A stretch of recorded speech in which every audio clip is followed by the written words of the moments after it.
Minha esposa falou com a Dalva hoje, ele foi para o quarto, né? Glória a Deus. Deus tá trabalhando, né? É bom, né? Que é parte da família e nós queremos a nossa família bem do nosso lado, né? Às vezes vêm os ventos, vêm as tempestades e é ruim passar por tudo isso sozinho, né, pastora? Muito ruim. Então é bom ter alguém do lado, saber que tem alguém orando, torcendo ali, buscando a Deus pela sua vida. E daqui a pouco ele vai estar aqui também e o nome do Senhor vai ser glorificado em nome de Jesus. Irmão, a hora que puder já pode soltar a imagem, tá, irmãos? Vamos fazer um suspense aqui de qual que vai ser o tema. Algumas pessoas já sabiam, né? Obrigado, Shirley, mais uma vez. Minha esposa também, que preparou aqui essas imagens.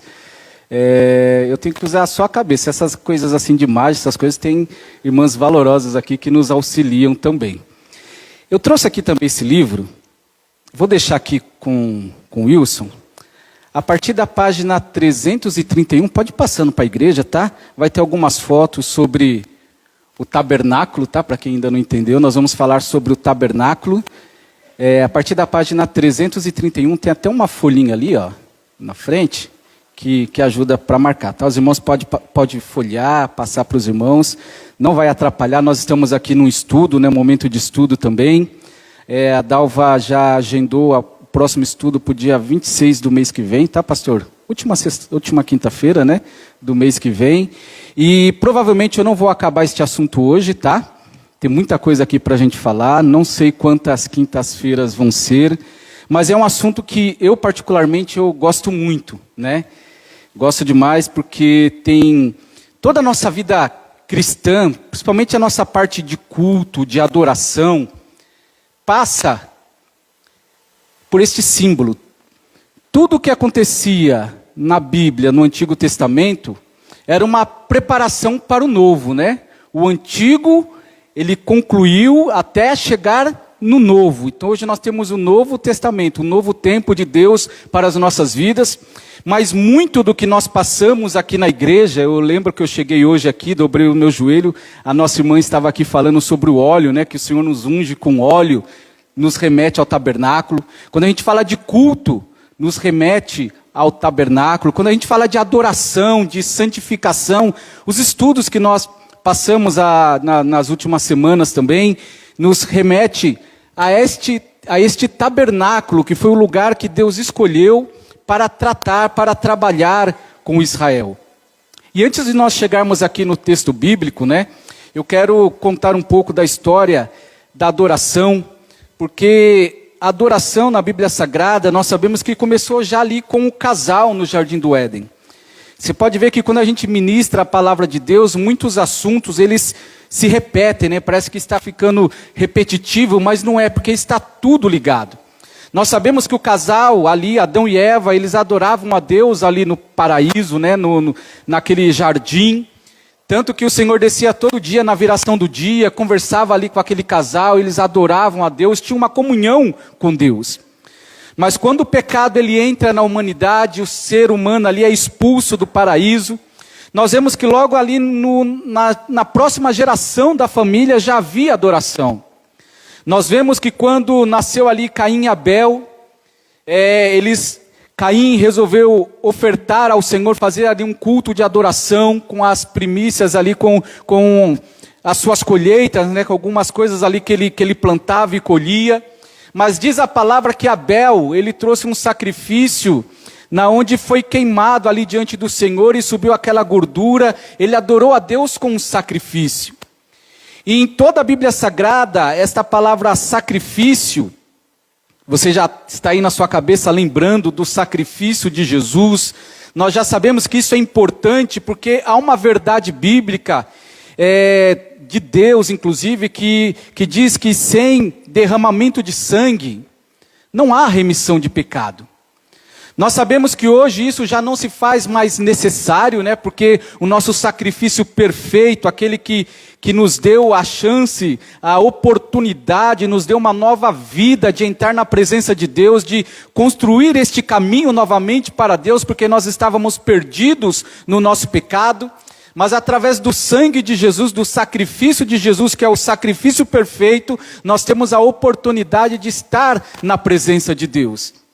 Mas é interessante nós aprendermos, eu friso isso bastante também aqui nos nossos estudos, sobre a cronologia, né? A gente entender a cronologia bíblica. Quando eu leio a Bíblia, eu estudo a palavra do Senhor, eu procuro sempre encaixar ali na história qual foi o tempo, qual foi o momento, para quem que foi as pessoas que foram escritas aquele texto que eu estou lendo. Então você entender na história, encaixar os tempos, é importante para o seu crescimento espiritual, né? Porque a gente precisa adquirir este conhecimento. Você não está aqui simplesmente para ter uma religião, ou para ter uma ficha de membro de uma igreja, igreja A, igreja B, no nosso caso aqui a Igreja Formosa de Cristo, é importante, mas você está aqui porque você foi escolhido por Deus, né? Deus te chamou, você pode não acreditar, mas desde quando você estava ali no ventre da sua mãe, sendo gerada ali informe ainda, o Senhor já tinha te escolhido, Ele já tinha escolhido a sua vida, e Ele tem um plano traçado para você. Mas quando nós falamos aqui de tabernáculo, nós estamos falando de adoração. E por que eu estou falando da cronologia? Porque a cronologia, o tempo, né? O tempo é importante. Antes de existir o tabernáculo, está ali o texto, né? Do Êxodo 25 ao capítulo 28 de Êxodo. Nós vemos que desde o primórdio, desde Caim e Abel, os próximos descendentes, sempre teve este período de adoração, de busca, de sacrifício. E antes de existir o tabernáculo, nós lemos na palavra de Deus que todos os grandes homens de Deus da Bíblia adoravam a Deus através do sacrifício, né? Nós vemos que Abraão, ele adorava a Deus com seus sacrifícios. Nós vemos que Noé, assim que saiu ali da arca, né, quando abaixou ali as águas do dilúvio, o que ele fez? Ele ofereceu um sacrifício ao Senhor. E nós vemos ali que Isaac, ele oferecia sacrifícios a Deus. Jacó, né? Tem alguns estudiosos que falam que Jó, o livro de Jó é o livro mais antigo da Bíblia, né? E não podemos ter certeza disso, um dia nós teremos, mas Jó, antes de existir aqui a lei mosaica, ele oferecia sacrifícios ao Senhor. E como que era essa questão do sacrifício na antiguidade?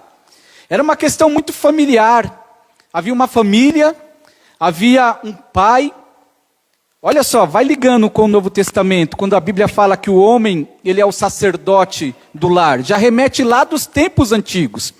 Porque antigamente o que acontecia? Toda a família ela tinha um pai, família que conhecia Deus, que adorava a Deus, e este pai ele tinha a obrigação de oferecer sacrifícios pela sua família.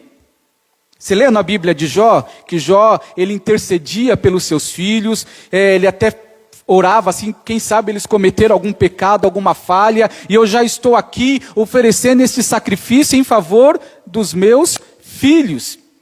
Então toda a família, todo o clã tinha um responsável que tinha ali a incumbência, a ordenança de ser o sacerdote da família, aquele que buscava pela família.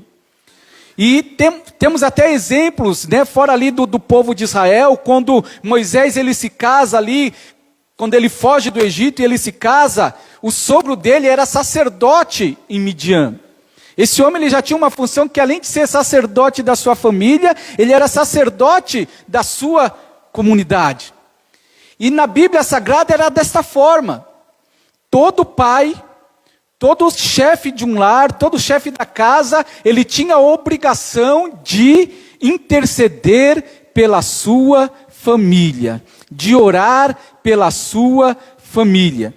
E é interessante que quando eles adoravam a Deus, em alguns momentos especiais, nós vemos isso com Jacó, ele erigia ali uma coluna, ele derramava azeite, e ele consagrava aquele espaço a Deus, né? Betel, Luz, algum lugar ali, ele consagrava a Deus, porque naquele lugar ele teve um encontro com Deus, Deus falou com ele através de um sonho, através de uma visão, com Abraão era da mesma forma, quando Isaac cavava poços, encontrava água, ele sacrificava ao Senhor agradecendo por aquela vitória. Então o sacrifício ele fazia parte da adoração do povo de Deus, porque a humanidade, ela desde que saiu do Éden, ela precisava se reconectar com Deus. E quando nós chegamos ali na época de Moisés, você conhece a história de Moisés? Moisés nasceu ali no Egito, nós inclusive trouxe uma mensagem algumas semanas sobre isso, sobre Moisés também. Ele teve que fugir ali do Egito, e quando ele teve aquele encontro com Deus, Deus falou para Moisés: eu quero que você me construa um tabernáculo. E cada detalhe deste tabernáculo, ele nos leva a entender toda a Bíblia Sagrada. Toda a simbologia, cada detalhezinho. Eu não expliquei um pouco sobre esta imagem, mas esta imagem, ela é real, tá? Ela fica numa cidade em Israel, não sei se eu vou conseguir soletrar direito o nome do local, chama Timna. Talvez seja assim ou diferente, me perdoe pela pronúncia. Mas neste local, eles construíram este tabernáculo em tamanho real, né, para os visitantes, para quem quiser ir lá em Israel visitar, para ver como que era este tabernáculo. E por que eu falo da cronologia bíblica? Porque quando a gente fala em tabernáculo, às vezes a gente se confunde um pouco com o templo de Salomão, né? A gente se confunde um pouco com o templo de Salomão, por quê? Porque o templo de Salomão era algo suntuoso, grandioso, né? Aqui não, aqui se for ver, um tabernáculo era uma construção relativamente simples, né? Você tinha noção que o tabernáculo era dessa forma? Seja sincero, né? Então, quando eu falo da cronologia, nós vamos tratar aqui do primeiro tabernáculo, tá?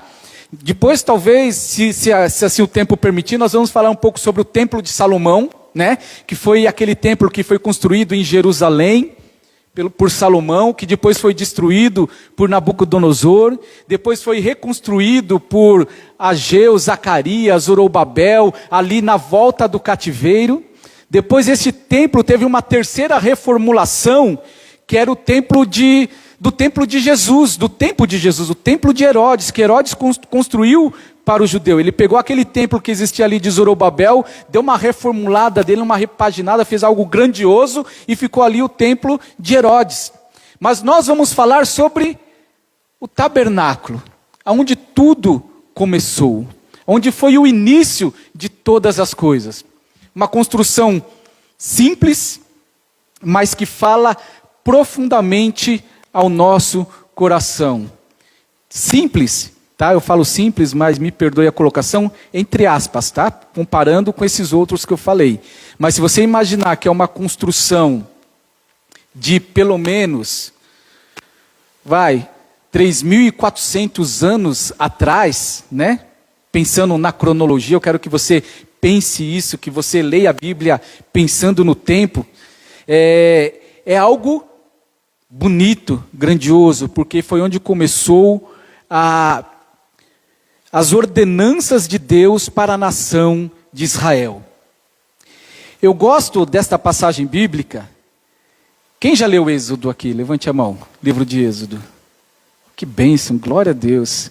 Parece que cada dia que eu falo isso, pastor, mais gente está levantando a mão, né? Feliz da vida. Continue assim, porque quem sabe daqui a pouco todo mundo levanta a mão, né? Quando a gente lê Êxodo, né? É que nem Levíticos, né? A maioria não gosta de ler Levíticos, sejamos sinceros, né? E quando a gente chega em Êxodo, no capítulo 25, tem gente que não vê a hora de acabar esses capítulos, porque a leitura, abra comigo lá em Êxodo, capítulo 25. Eu vou ler só do versículo 1 ao 9, por enquanto, depois nós podemos avançar um pouco. Por que as pessoas acham cansativas? Porque ali é o Senhor dando ordens, né, de como que seria este tabernáculo. Então em Êxodo, segundo livro da Bíblia, no capítulo 25, no versículo 1, tá? Eu vou ler aqui não precisa pôr na tela não, tá, irmão? Pode deixar só a imagem. A minha Bíblia está um pouco diferente, que eu estou aqui na versão King James, mas vamos lá. Então Yahvé orientou a Moisés: dize aos filhos de Israel que me tragam uma oferta. Recebe-a com alegria de toda pessoa cujo coração compelir a cooperar. Eis a oferenda que recebereis do povo: ouro, prata, bronze, púrpura, violeta e escarlate, carmesim, linho fino e pelos de cabra, peles de carneiros tingidas de vermelho, couro fino, madeira de acácia. Versículo 6. Azeite para a lâmpada, aromas para o óleo da unção e para o incenso aromático. Pedras de ônix e outras pedras preciosas para serem incrustadas no colete sacerdotal e no peitoral. Faze também um santuário para que eu possa habitar entre o meu povo. Vou repetir novamente, tá? Versículo 8. Faze-me também um santuário para que eu possa habitar entre o meu povo. Farás tudo de acordo com o modelo do tabernáculo e as instruções para a mobília que eu te revelar. Esta revelação Deus foi dando para Moisés, quando Moisés estava ali na presença do Senhor. E é algo interessante, porque Deus fala assim: faça-me um tabernáculo para eu habitar no meio do povo. Enquanto eu estiver ministrando, eu quero trazer também para os dias de hoje, para você começar a ligar, para quando você estudar ou ler alguma coisa sobre o tabernáculo, a sua mente já pensar de uma forma mais certa e você trazer isso para a sua vida. Quando Deus fala assim, que Ele quer habitar entre o povo, lembra que eu te falei que desde o início Deus já estava ali traçando, querendo ter de novo esta comunhão com o povo, com a humanidade, né, como um todo, ao ponto dele escolher Abrão, né, a princípio Abrão, que depois se tornou Abraão, pai de nações, pai de multidões. E a vontade de Deus a trazer esta revelação para Moisés era trazer a habitação, Deus habitando no meio do povo. E quando a Bíblia fala assim, de tabernáculo, quer dizer realmente habitação. E quando a Bíblia chega lá, no Novo Testamento, que diz que Jesus se fez carne e habitou entre nós, você já leu isso em João? E o verbo se fez carne, e o verbo era Deus, o verbo estava com Deus, e tudo que foi feito por ele, sem ele nada do que foi feito se fez, e ele se fez carne e habitou entre nós. Esta palavra no grego, se você for ler no grego, é taberneculou no meio de vós. Tanto eu falar grego aqui, mas me perdoe também, que o português já é difícil, né? Tabernaculou entre nós, ele habitou entre nós. Então, quando a gente fala aqui de tabernáculo, Deus habitando no meio do povo, quando você vai lá no Novo Testamento, você entende que o propósito de Deus sempre foi esse, é Deus habitando no meio do povo. Só que quando o Senhor ele começa a trazer essas revelações do tabernáculo, ele começa a colocar regras, começa a colocar ali, nós vamos aprender daqui a pouco sobre os utensílios também, modelos, ordenanças para que o povo seguisse, porque Deus, ele é um Deus santo, ele é um Deus poderoso, ele é um Deus santo. E por que eu estou falando isso? Porque se você for ler os capítulos seguintes, você vai ver que a nação de Israel era um povo de dura cerviz, era um povo que se rebelava de uma forma constante, né? Era um povo que viu tantos milagres, tantos prodígios, maravilhas, e da mesma forma, mesmo vendo tudo isso, eles começavam a murmurar. E diz a Bíblia que Deus chega uma hora ali no capítulo 33, se não me falha a memória, diz que Deus ficou zangado com o povo. E ele fala para Moisés, olha, eu não vou poder habitar com este povo, porque se eu habitar com este povo do jeito que eles estão, eu vou acabar consumindo todo este povo, porque a santidade de Deus, ela tinha que ser respeitada. A santidade de Deus, ela tinha que ser cuidada, ela tinha que ser zelada. Você já parou para pensar nisso? Que a santidade que Deus exige de nós precisa ser cuidada, precisa ser zelada, você precisa cuidar da sua vida. Porque da mesma forma, quando a Bíblia fala que Deus queria habitar no meio do povo, aonde que Deus habita hoje? Quem que é o templo do Espírito Santo?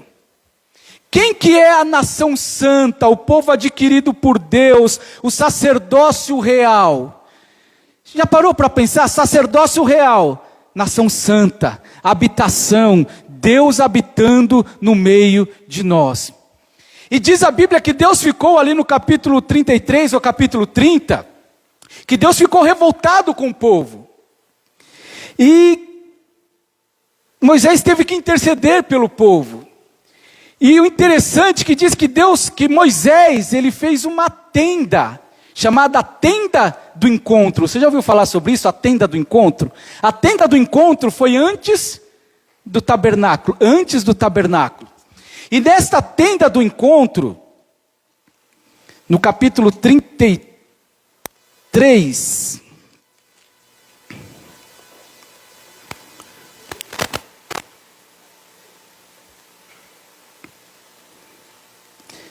eu não vou achar aqui o versículo, quem achar depois pode falar para mim, tá?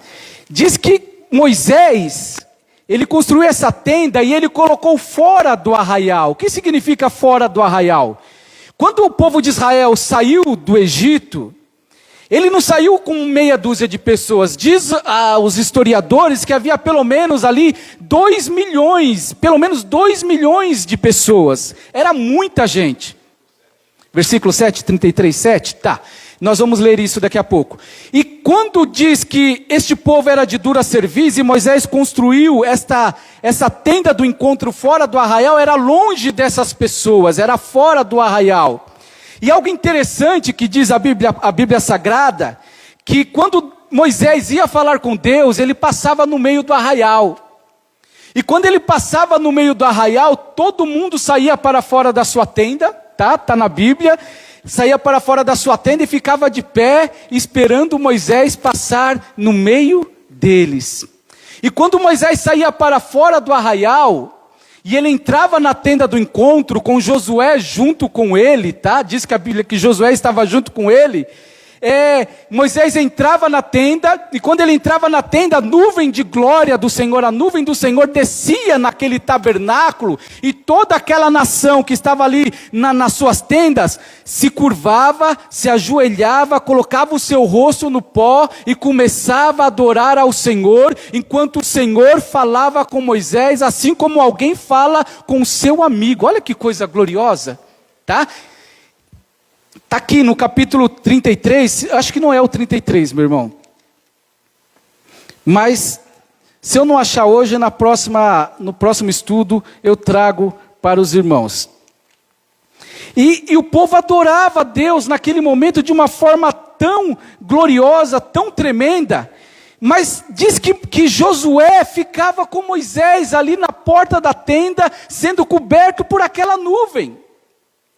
Era Deus já mostrando, olha, eu não quero ficar fora do arraial, mas eu quero entrar dentro da congregação, quero viver no meio de vocês.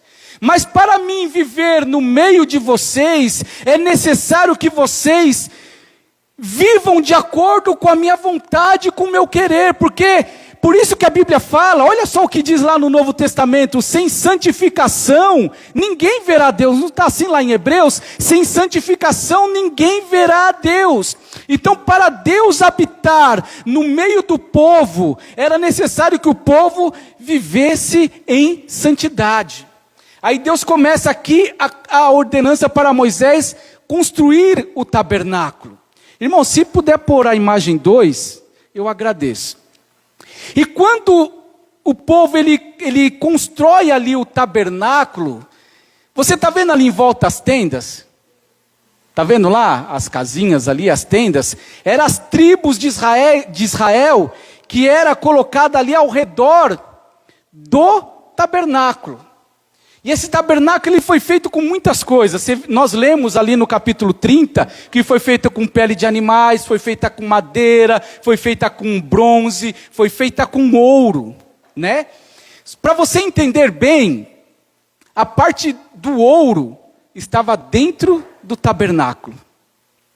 A parte do bronze e da prata estava aqui, do lado de fora do tabernáculo. Essa proteção aqui em volta, tá vendo esse muro, né, de peles aqui em volta, significava o quê? Que aquele povo, para ele entrar na presença de Deus por esta porta, ele tinha que entrar naquele santuário com um coração de um adorador. E eu estava estudando sobre a maior parte das madeiras que foram usadas aqui no tabernáculo, diz que era madeira de acácia. E a madeira de acácia, meu irmão, era uma madeira difícil de se trabalhar. Porque ela era meio retorcida, tem espinhos, era uma madeira muito difícil, né? Dura. E a gente para pensar, por que Deus não escolheu ali os cedros do Líbano, né? Para fazer, que era uma madeira nobre, bonita ali de se trabalhar. Deus escolheu justamente a madeira da acácia. Porque tudo neste tabernáculo, meus irmãos, mostra Jesus, mostra o Espírito Santo, mostra a presença de Deus e mostra a nossa vida.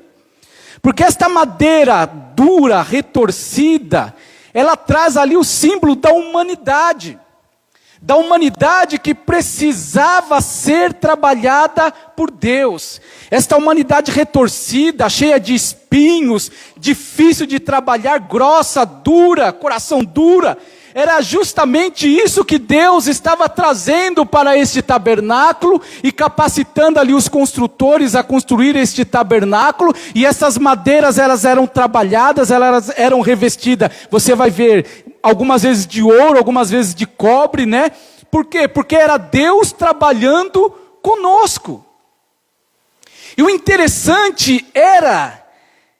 Desculpa, né? Ainda não estou dando oportunidade para os irmãos falar, mas daqui a pouco os irmãos podem falar, tá bom? Porque a gente vai aqui trabalhando este assunto. Quando Deus faz isso para a humanidade, Ele faz com muita ordem. Tudo ali é feito com ordem e decência. Já ouviu isso na Bíblia também? Tudo que você for fazer para o Senhor, faça com ordem, decência. Era tudo muito organizado, tinha tribos, né? Esse portão aqui, essa porta onde as pessoas entravam para trazer o seu sacrifício, era sempre, o sol nasce no leste, é isso? No oriente. Mas era sempre no nascer do sol, o sol batia primeiro ali, naquele portão, e as pessoas entravam naquele tabernáculo para trazer ali as suas ofertas, o seu sacrifício. Mas o que eu quero falar é da ordem que Deus tinha naquele lugar. Por exemplo, as 12 tribos de Israel, você já entendeu o que são as 12 tribos de Israel? Eram os 12 filhos de Jacó, né? Jacó teve 12 filhos.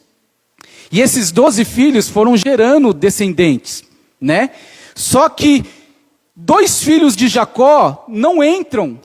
Se você for ler a Bíblia, você não vai encontrar ali, por exemplo, na divisão da terra, a tribo de José e a tribo de Levi. Sabia disso? Por quê? Porque a tribo de José, ela foi considerada Você sabe na Bíblia, no Antigo Testamento, que os primogênitos, eles recebiam porção dobrada. E Jacó escolheu José para receber essa porção dobrada. E ele recebeu essa porção dobrada através dos seus filhos, Efraim e Manassés. Então você vai encontrar a tribo de Efraim e a tribo de Manassés. Não vai encontrar a tribo de José. Só que faltou uma tribo. Você não vai encontrar a tribo de Levi. Por quê? Porque a tribo de Levi foi chamada, escolhida por Deus, separada por Deus para ser a tribo sacerdotal. Quando você lê na Bíblia a tribo sacerdotal, vai sempre remeter ao santuário, vai sempre remeter ao templo de Salomão, vai sempre remeter ali ao templo de Zorobabel, ao templo de Herodes. Por quê? Porque a tribo de Levi, ela foi separada por Deus, tá? Para ser a tribo sacerdotal. E eles tinham funções aqui, neste tabernáculo. As 12 tribos, elas eram separadas ali por arraial, tá? Tinha a bandeira, o estandarte de cada uma, elas ficavam posicionadas ao redor do tabernáculo. A maior tribo de todas era Judá. Consequentemente, ela tinha um maior exército. E o maior exército Judá ficava bem aqui, já na entrada do tabernáculo. Era a principal das tribos ali que tinha mais gente. E as demais tribos eram encaixadas. Três tribos aqui na frente, 3 tribos aqui do lado, 3 tribos ali da frente, do outro lado, mais 3 tribos na parte de trás. Dá para entender? Então você imagina 2 milhões de pessoas em volta deste tabernáculo. Irmão, se você quiser voltar para a primeira imagem, acho que fica melhor para os irmãos. Imagina, aqui está deserto, mas imagina tudo em volta. Só que no meio, ali em volta do tabernáculo, havia a tribo de Levi. E é essa tribo que nós vamos trabalhar mais. E a tribo de Levi, ela tinha funções. Levi, para os irmãos entenderem, ele teve 3 filhos. Tá? Você pode ler lá em Números, capítulo de número 3 e 4. Fala sobre esses 3 filhos de Levi, que era Coate, Gerson e Merari.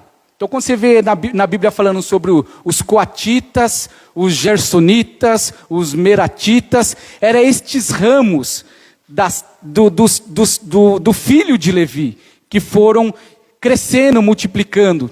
E no primeiro censo que foi feito lá em Números capítulo 3, havia exatamente 22 mil homens da tribo de Levi, 22 mil, tá? De um mês para cima, que foram separados para cuidar especificamente deste tabernáculo. E dentre este ramo de família, havia uma família em especial, que era a família de Arão, sumo sacerdote, irmão de Moisés, Arão. Esta família, eu quero falar isso para os irmãos entenderem a organização, tá? É muita coisa ainda que a gente vai falar. Espero não estar indo correndo demais, espero que você esteja entendendo. Se não estiver entendendo, me perdoe, pode me perguntar no final do culto também. Mas esta família de Arão, ela tinha a responsabilidade de adentrar, está vendo ali o tabernáculo propriamente dito? Esse muro em volta, tudo que está lá dentro ali do muro, é chamado de átrio, tá? Átrio. As pessoas comuns de Israel, que entrava neste tabernáculo para oferecer ali os seus sacrifícios, ela poderia entrar somente até, está vendo este negócio marrom aqui? É o altar do holocausto, era todo feito de bronze. Então o ofertante ou aquele que pecou, chegava até aquele lugar, tá? E ele tinha que entrar naquele lugar, não de qualquer jeito. Porque na presença de Deus você não entra de qualquer jeito. Ele entrava contrito, quebrantado, com reverência, pequei, preciso da misericórdia de Deus, fui falho. Havia muitos pecados que eles cometiam. Ele levava ali o animal até a presença do sacerdote, e o sacerdote pedia para a pessoa que estava ali levando o animal, colocava a mão na cabeça daquele animal, e aquele animal era sacrificado, e o sangue dele, uma boa parte deste animal, era queimado ali naquele altar de sacrifício.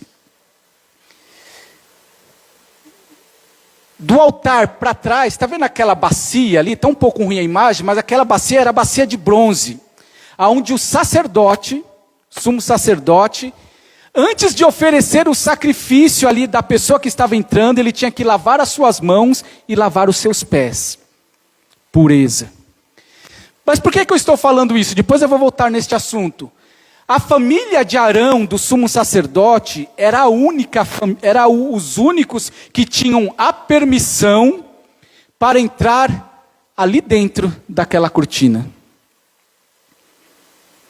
Por que eu falo isso? Porque às vezes a gente estuda a Bíblia, a gente acha que todo levita podia entrar lá, né? Todo levita podia entrar lá dentro.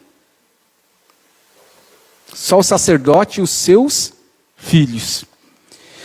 E no lugar santo dos santos que nós vamos estudar também, somente o sumo sacerdote, uma única vez por ano, onde ficava a Arca da Aliança. Nós vamos chegar lá também. Mas por que eu estou falando isso? Porque Arão e seus filhos, eles tinham a autorização de Deus de comandar todo este tabernáculo. Eles que davam as ordens. Mas o que acontecia com Coate, com os coatitas, com os gersonitas e com os meratitas? Você lembra da Bíblia Sagrada quando fala que Israel, eles ficavam acampados num lugar, quando a nuvem do Senhor descia, né, sobre o acampamento, ali sobre o tabernáculo, inclusive sobre o tabernáculo, eles ficavam acampados até a nuvem se levantar novamente, eles sabiam que era hora de caminhar. E essa nuvem, ela descia sobre o tabernáculo durante o dia, e à noite era uma coluna de fogo, né, ao redor do acampamento de Israel. Você já leu isso na Bíblia, né? Você conhece a Bíblia mais do que eu. Mas quando a nuvem ela descia sobre aquele tabernáculo, não, conhece sim. Sobre aquele tabernáculo, eles tinham que ficar neste local o tempo que a nuvem ficava pousada ali. Às vezes poderia ser, pastora, um dia, né? A nuvem descia um dia e ela se levantava, o povo tinha que seguir em retirada imediatamente. Às vezes era um mês, às vezes era um ano. Se a gente for ler a Bíblia Sagrada, pelo menos no início, quando Moisés subiu no monte e ele recebeu ali os mandamentos do Senhor, desceu, o povo tinha pecado ali com os bezerros de ouro, né? Ele quebrou a tábua, subiu novamente, depois fez ali a tenda do encontro. Sabe a tenda do encontro que eu falei agora? Ele saía para fora do arraial para falar com Deus, porque Deus não poderia ficar no meio daquele povo que era pecador. Até construir este tabernáculo, ele se levantar pela primeira vez, 2 anos, ou quase 2 anos, a nuvem ficou ali. Mas depois disso, nos 40 anos que eles ficaram no deserto, a nuvem abaixava um dia, uma semana, um mês, 2 meses. Mas quando aquela nuvem se levantava, este tabernáculo teria que ser desmontado. Sabia disso? Teria que ser desmontado. Porque eles não poderiam caminhar e deixar o tabernáculo tinha que ir junto. E como que era feita a organização para você desmontar tudo isso? Diz a Bíblia que só de oferta de ouro foi mais de 1 tonelada. De bronze, se não me falha a memória, 3 toneladas. De prata, 2, 3 toneladas também de prata, para construir tudo isso daqui. E quando a nuvem se levantava, era uma organização tão tremenda, tão maravilhosa. Sabe essas 3 ramificações da família de Levi, os coatitas, os gersonitas e os meraritas? Então, os coatitas, primeiro os filhos de Arão, chegavam em todos esses utensílios sagrados, principalmente os lá de dentro, que nós vamos falar, não acredito que não hoje, eles tinham que cobrir todos aqueles utensílios, sabe? A arca da aliança, o castiçal de ouro, a mesa dos pães da proposição, não é preposição, é proposição, o altar do incenso, eles tinham que cobrir ali com um manto azul, e vinha uma dessas ramificações que eram os coatitas, eles colocavam uns varais, por exemplo, uns varais ali na arca, vinha os coatitas, colocava no ombro e transportava todos esses objetos sagrados. E por que eles tinham que cobrir? Porque eles não poderiam olhar para aqueles objetos sagrados, senão eles morreriam. Interessante, né? Aí vinham os gersonitas, cuidava da parte das madeiras, transportava toda essa parte das madeiras que foram trabalhadas ali, sabe a madeira da caça? Foram trabalhadas, foram cobertas ali de bronze, fizeram todo um trabalho para trabalhar naquela madeira, tinha que ser transportada também. As cortinas, sabe aquelas cortinas que estão ali em volta? Tinha que ser transportados também. Pode passar, meu irmão. Então você vê na Bíblia Sagrada que tudo era feito, meu irmão, com muita ordem e muita decência. E quando eles chegavam no lugar que a nuvem pousava, montava tudo novamente. E eu acho interessante isso, por quê? Porque a Bíblia, ela é tremenda, ela é maravilhosa. Mas sabe o que eu gosto na Bíblia Sagrada? Eu gosto das exceções.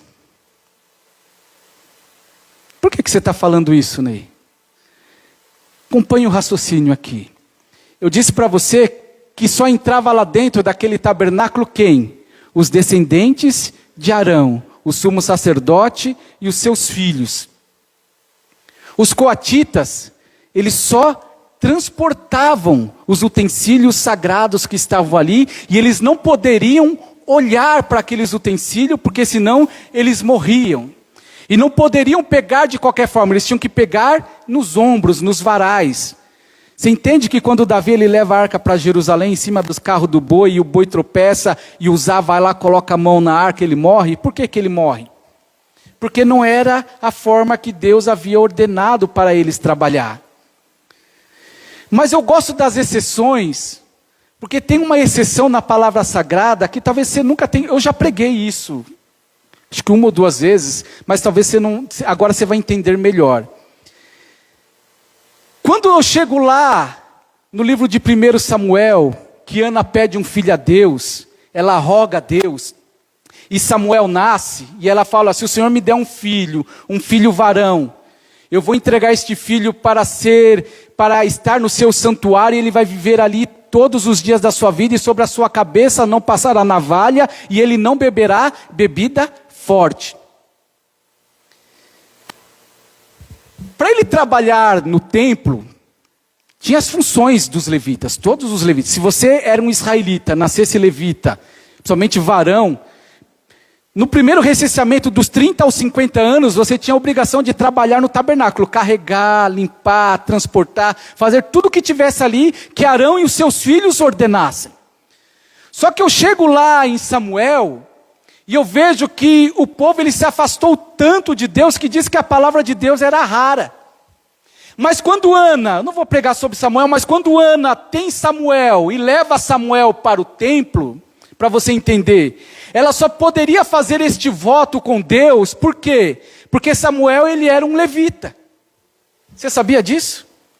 O seu pai, Eucana, era da tribo sacerdotal dos levitas. Por isso que ela faz este voto e coloca ele lá com aquele, diz que todo ano ela fazia um manto de linho, né? Aí você imagina, você chegando no templo, os homens tinham de 30 a 50 anos, né? Aí chega lá, tem um menininho de 3, 4 anos, todo vestido de mini sacerdote lá, esperando as pessoas, trabalhando no templo. Interessante, né? Olha como a sua visão muda quando você estuda a palavra de Deus. Só que, olha o segredo que eu quero falar para você. Se você estudar bem a palavra de Deus, principalmente lá em Crônicas, você vai ver que Samuel, ele não era da linhagem de Arão. Sabia disso, pastora? Ele era da linhagem dos coatitas. A função da linhagem de Samuel era transportar os objetos sagrados que estavam no templo, ali no tabernáculo, em Siló. Né? Naquela época era em Siló. Não havia mais a nuvem que descia, eles escolheram o lugar ali, Siló ficou ali. Só que diz a Bíblia, em Números 3 e 4, diz que os coatitas, Deus reforça ainda para Moisés, olha, fala para Arão para proteger os coatitas, para que eles não sejam dizimados. Eles não podem olhar para os utensílios sagrados, porque se eles olharem para os utensílios sagrados, para a arca, olhar para o castiçal, olhar para o altar de incenso, eles vão morrer. Só que eu vou lá em Samuel. Onde é que Samuel estava dormindo, gente? Antes que a lâmpada de Deus se apagasse, pertinho da arca, pertinho do castiçal, aquela criança, aquele menino que ainda não conhecia Deus, Deus chama ele, Samuel, Samuel. Ele se levanta, vai até o sumo sacerdote Eli naquela época e fala, Eli, o Senhor me chamaste? Ele disse, não, volta a deitar, Samuel, porque eu não te chamei. Ele deita, e a voz de Deus novamente, Samuel, Samuel. E ele corre de novo para Eli, Eli, o Senhor me chamou? Não, eu não te chamei, volte a dormir. Na terceira vez ele fala, olha, se você ouvir esta voz novamente, você diga assim, fala, Senhor, porque o teu servo ouve. Mas Samuel, ele estava deitado junto com os objetos sagrados. E diz a Bíblia que a função dele era não deixar que a lâmpada de Deus se apagasse. Quando a lâmpada de Deus se apagasse, ele tinha que pegar lá o azeite, dar uma limpada ali da espevitadeira, colocar o azeite ali novamente e acender novamente e não permitir. Por isso que ele tinha que dormir perto. E por que que ele dormia perto? Porque os filhos do sumo sacerdote não andavam na presença de Deus, e o sacerdote ali já estava cego, não enxergava direito, estava obeso, muito velho, cansado, e Deus olha para aquele santuário e não acha ninguém da linhagem ali do sumo sacerdote, mas ele olha um menininho coatita, que tinha o coração voltado para Deus. Era uma exceção que Deus aceitou, porque naquele coração Deus achou um verdadeiro adorador, que entrava ali naqueles objetos sagrados, olhava para eles, colocava a mão neles, acendia ali o que tinha que acender, e não morria. Interessante, né? Dá para entender um pouquinho agora o tabernáculo, a santidade de Deus? Quantas exceções eu vejo na Bíblia? Davi era uma exceção. Ele não era o mais alto para enfrentar aquele gigante, mas alto era o rei, do ombro para cima ninguém chegava perto dele, de Saul. Jacó foi outra exceção que teve que ser trabalhado por Deus. Sabia que você também é uma exceção? Eu sou uma exceção. Não tinha como nós estarmos aqui hoje.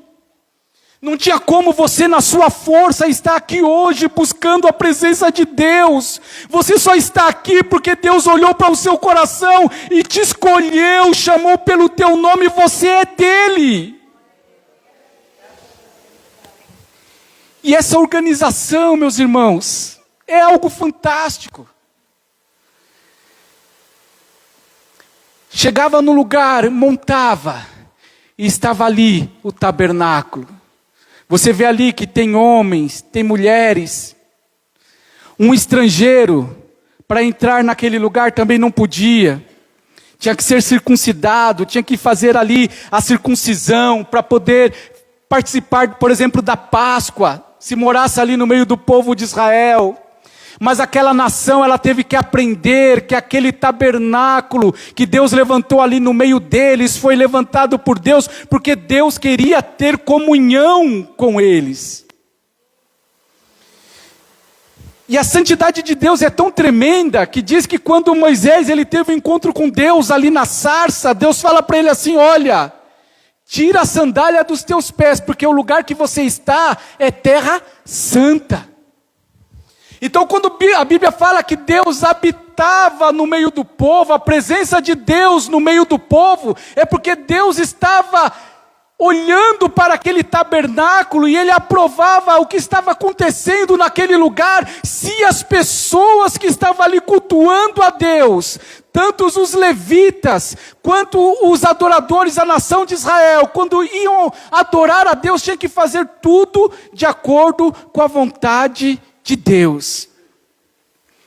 Aí eu vou lá em Números, no início de Números, diz que os dois filhos mais velhos de Arão, me ajude se eu tiver falhado a memória aqui, Nadab e Abiú, filhos de Arão, eles entraram, que eles tinham autorização para entrar lá dentro, certo? E eles ofereceram fogo estranho no altar do Senhor. E foram mortos.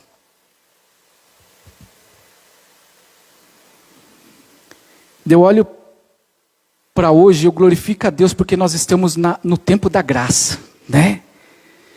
Mas até no tempo da graça, se você olhar, muitas coisas remetem para o tabernáculo. O sacrifício, o principal dele, o sacrifício de Jesus, e a adoração. Mas você já parou para pensar comigo?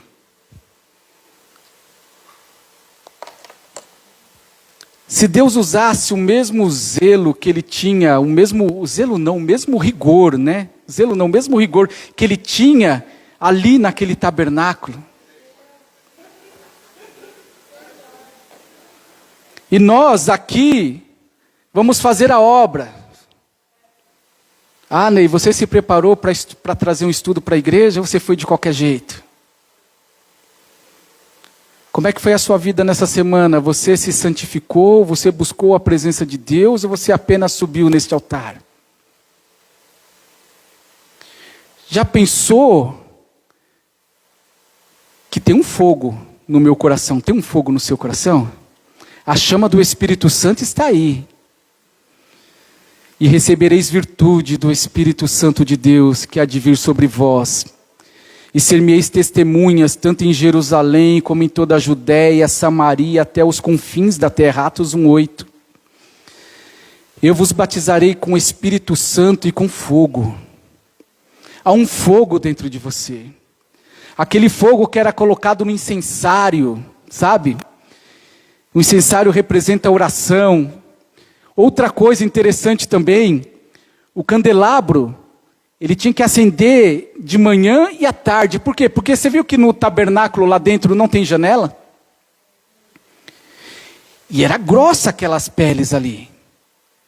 Então, se não tem janela, como é que as pessoas iam entrar nos lugares ali para enxergar a mesa dos pães da proposição, para o altar do incenso? Tinha que ter a lâmpada do candelabro sempre acesa. Por isso que quando os filhos de Eli não estavam cumprindo o chamado do Senhor, Deus levantou Samuel. Se eu não fizer aquilo que Deus me pede para fazer, Ele não vai deixar de ser Deus. E a obra dele não vai deixar de ser concluída. Se eu não me posicionar, Deus vai levantar outro e vai colocar no meu lugar.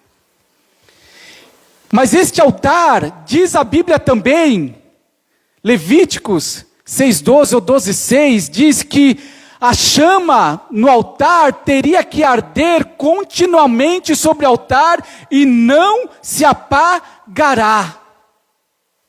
E até o fogo que estava dentro daquele altar, que era oferecido naquele altar, que era pegado ali no braseiro, o sacerdote, o sumo sacerdote, vinha ali com o incensário, e ali naquele altar, pegava ali umas brasas de fogo, colocava ali no incenso, e entrava ali no tabernáculo para adorar a Deus, e o incenso, ele simbolizava isso. Tinha que ser feito tudo com ordem e decência. E este fogo, que está no meu e no teu coração, da mesma forma. Eu não posso subir neste altar oferecendo fogo estranho. Porque o fogo que tem que arder no meu coração é a chama do Espírito Santo. A adoração que eu trago para dentro da igreja é uma adoração que me leva à santidade de Deus. Lembra que eu te falei quando as pessoas vinham lá da tribo, lá de trás, passavam por aquele muro? Eu imagino que tinha que ser dessa forma, o coração começava a bater mais forte. Esse templo não era muito grande, ele tinha mais ou menos 22 metros de largura, arredondando ali a medida de côvados por 50 de comprimento. Mas para mim chegar no santuário, eu tinha que passar ali do lado daquele muro, daquela proteção. E o meu coração, ele tinha que ficar acelerado, porque eu estava indo num lugar onde tinha um Deus santo, um Deus zeloso, um Deus que exige santidade, um Deus que odeia o pecado, que abomina o pecado, e eu vou naquele templo justamente para confessar os meus pecados diante de Deus, para não morrer.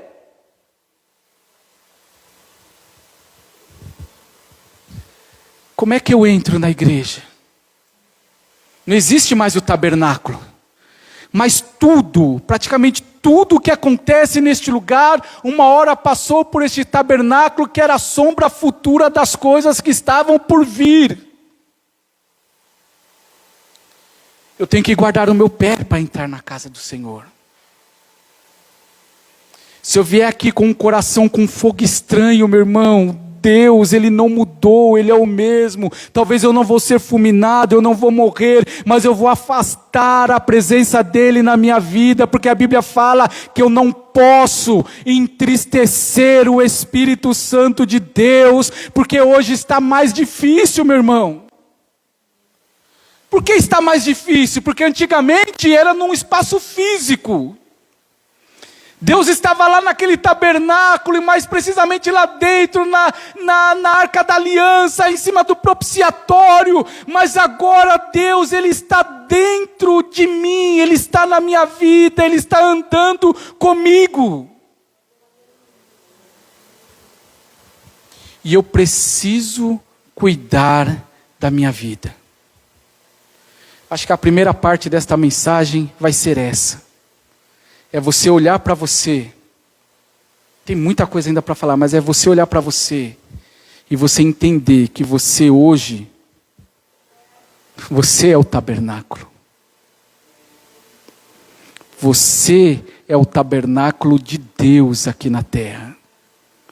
Jesus desceu, habitou entre nós, e Ele falou: eu vou para o Pai, mas eu rogarei ao Pai, e Ele vos enviará outro Consolador, que estará convosco todos os dias até a consumação dos séculos.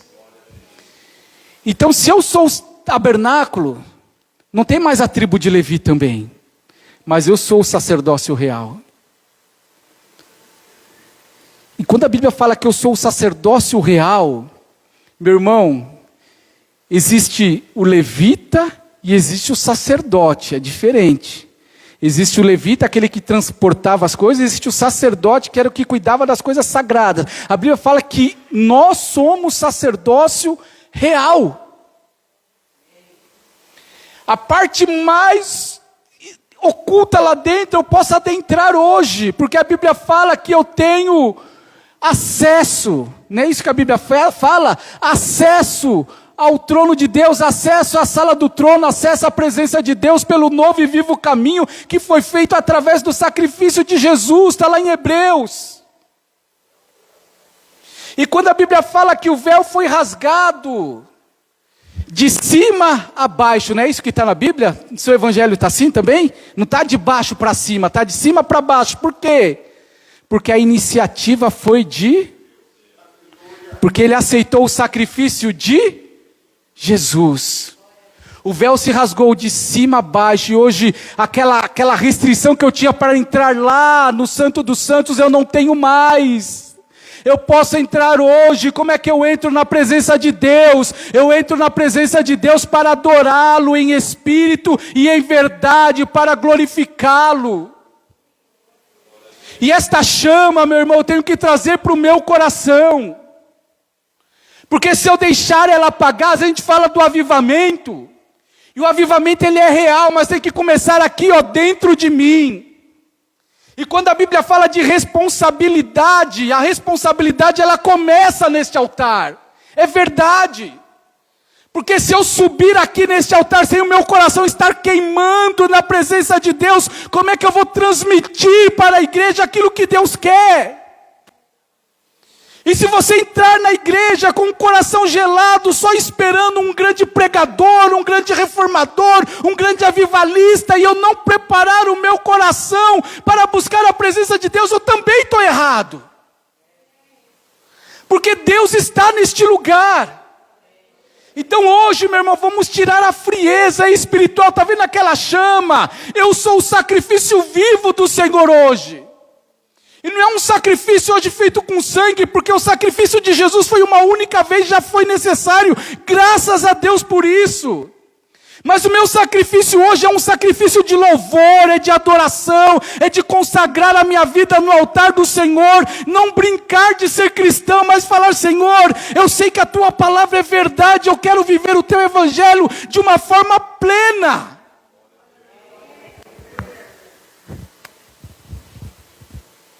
Porque se eu sou um sacerdote, e eu estou aqui do lado de fora, pensa na sua vida espiritual agora, tá?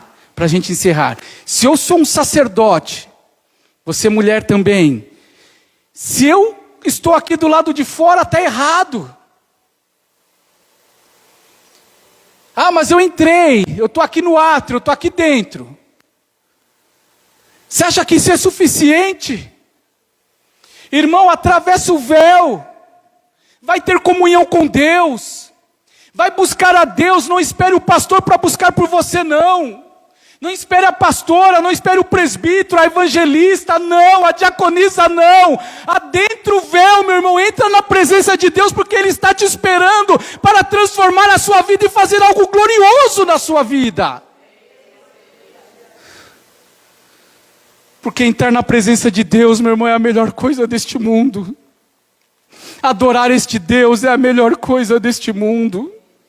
Não existe nada melhor do que estar na presença de Deus.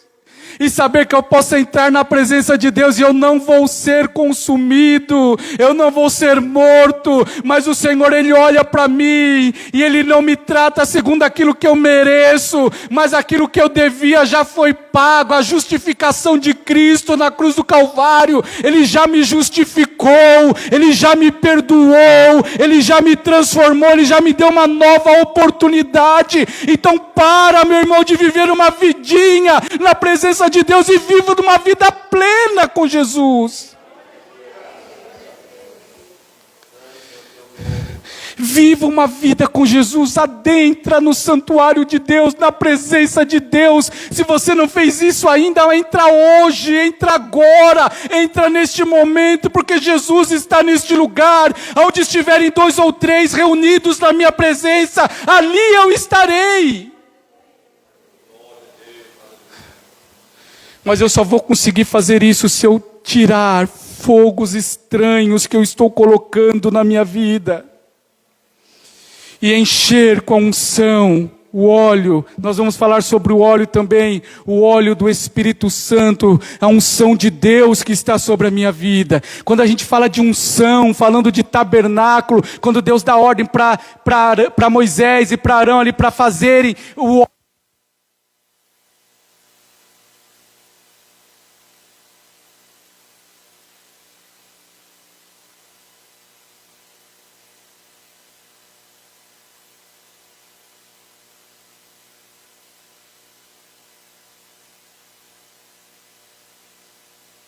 Todas as coisas, aquilo que foi ungido era separado por Deus, não podia ser usado para outra coisa. Sabe quando você fala, Senhor, eu consagro isso a Ti? Cuidado, você tem que saber o que você está falando. Mas o tabernáculo, quando foi ungido, foi separado por Deus. Quando você foi ungido por Deus, você foi separado. Deus não quer te dividir com ninguém. Mesma coisa esse instrumento aqui, para a gente encerrar, essa bateria. Ela está aqui sem uso. Eu poderia falar assim, ela está sem uso, poderia levar para outro lugar, né? Tem tantas casas de shows aí que precisa de uma bateria. Leva ela para tocar lá, não está sendo usada aqui. Ela foi separada, ela foi consagrada para Deus, para estar neste lugar. Enquanto Deus não preparar uma pessoa se preparar para estar neste lugar, porque a gente joga tudo para Deus, né? Enquanto a gente não se preparar para estar aqui tocando esta bateria, ela vai ficar aqui, porque ela está consagrada para Deus. A sua vida está consagrada para Deus também. Então este foi a introdução aqui do tabernáculo, tá? Já estamos aqui encerrando. Eu acho que não vai dar para fazer pergunta, pastor, mas quem tiver alguma dúvida, por favor, me procure. Pode perguntar, irmã. Vamos lá, pode perguntar, irmã.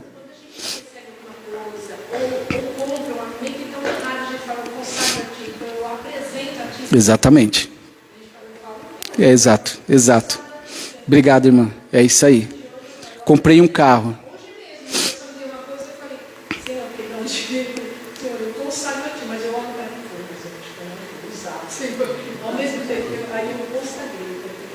Agradeço, te agradeço. Tem diferença. Quando você agradece, por exemplo, eu comprei um carro. Senhor, obrigado por este carro. Agora eu comprei um carro, Senhor, eu vou consagrar este carro a Ti. Esse carro tem que ser da igreja, concorda? Tem que ser ali para o serviço do Senhor. Então, às vezes a gente fala isso, foi bom, obrigado, minha irmã, por essa pergunta, porque às vezes a gente tem essa dúvida. Às vezes a gente está almoçando, antes de almoçar, Senhor, eu consagro a Ti este alimento. Agradece. Você vai trazer o alimento para a igreja? Por que a gente consagra a ceia? Porque a ceia foi consagrada para ser ministrada aqui para a igreja. Então, quando você consagra alguma coisa para Deus, lembra de Samuel, que Ana consagrou Samuel e fez um voto? Consagrou a Deus, onde que ele ficou? Quando eles consagravam o alimento e eles levavam para o templo, os dízimos, as ofertas, não era só dinheiro, porque naquela época nem existia, era mais cereais, né? Era animais. Então, quando era consagrado a Deus, era para ficar a serviço ali do tabernáculo, tá bom? Então, quando você consagra a sua vida, né? Se consagra a Deus. Aliás, você já está consagrado a Deus. Se separe para Deus, busque a Deus, viva a presença de Deus. Amém? Acho que dá tempo de uma pergunta. Mais alguma? Referente aqui ao tabernáculo? Glória a Deus. Tá bom? Aqui é a nossa primeira jornada. No final do mês a gente volta aqui de novo. Deus abençoe a sua vida. Se tiver dúvida, pode me perguntar, porque nós vamos falar muito sobre o tabernáculo. E eu quero que a sua vida seja transformada. Tá, meus irmãos? Porque quando a gente conhece a Deus, a gente anda com Deus, a gente cresce na graça e no conhecimento do Senhor, você vai tendo novas experiências, né? Vamos parar de viver aquele mundinho pequeno. Tá? Viva para Deus, olhando para o alto, tá bom? Deus abençoe.